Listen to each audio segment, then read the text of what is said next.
पाकिस्तान और ईरान दो पड़ोसी देश हैं, लेकिन अब इनका रिश्ता सिर्फ पड़ोसीपन तक सीमित नहीं रह गया है। दोनों देश रणनीतिक साझेदारी बनाने की ओर बढ़ रहे हैं।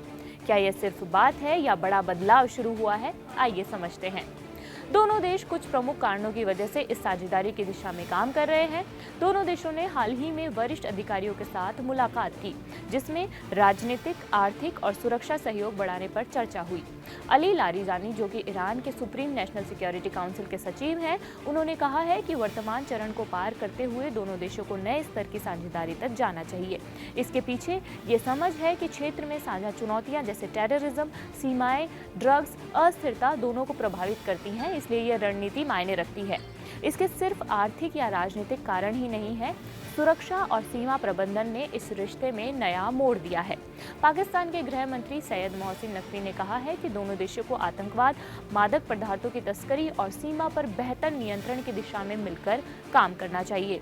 दोनों ने लगभग 900 किलोमीटर लंबी साझा सीमा होने का जिक्र किया है और सीमा से संगीत, व्यापार, लॉजिस्टिक को बेहतर बनाना चाहते हैं।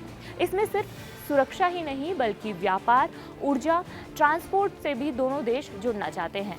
ईरान, पाकिस्तान ने व्यापार को बढ़ाकर 10 अरब डॉलर तक ले जाने की इच्छा जताई है। लॉजिस्टिक और बुनियादी ढांचे से जुड़े क्षेत्रों में भी दोनों ने साझा समिति बनाने पर सहमति दी है। इस साझेदारी का मतलब सिर्फ दो देशों तक नहीं है, बल्कि पूरा मिडिल ईस्ट या सेंट्रल एशिया का सियासी मंजर बदल सकता है।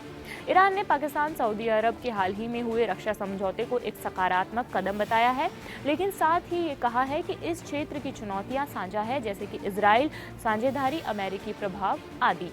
अगर पाकिस्तान और ईरान मिलकर काम करें तो यह अमेरिका, सऊदी, इजराइल जैसे शक्तियों के लिए भी नए समीकरण खोल सकता है, लेकिन यह सफर आसान नहीं होगा। कुछ बड़ी चुनौतियां हैं। दोनों देशों के बीच भरोसे और विश्वास का स्तर अब तक का उतना मजबूत नहीं है जितना होना चाहिए। इतिहास में सीमा उल्लंघन, आतंकवाद समर्थकों की पारस्परिक आलोचना ने रिश्तों को झटका दिया है। वैश्विक दबाव, आर्थिक प्रतिबंध और अमेरिका, पाकिस्तान, चीन जैसे मोर्चे भी इस साझेदारी को सही दिशा में ले जाने में बाधक हो सकते हैं।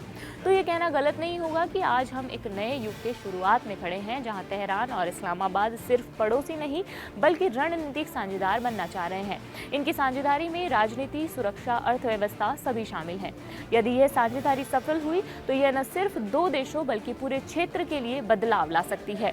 इसके साथ ही पाकिस्तान के रक्षा मंत्री ख्वाजा आसिफ ने समझौते के बाद पाकिस्तानी न्यूज चैनल पर कहा था कि पाकिस्तान की परमाणु क्षमताएं रियाद को उपलब्ध कराई जा सकती है। हालांकि आसिफ ने बाद में पत्रकार मेहदी हसन को दिए इंटरव्यू में कहा था कि पाकिस्तान रक्षा समझौते के तहत अपने परमाणु हथियार सऊदी अरब को नहीं दे रहा है।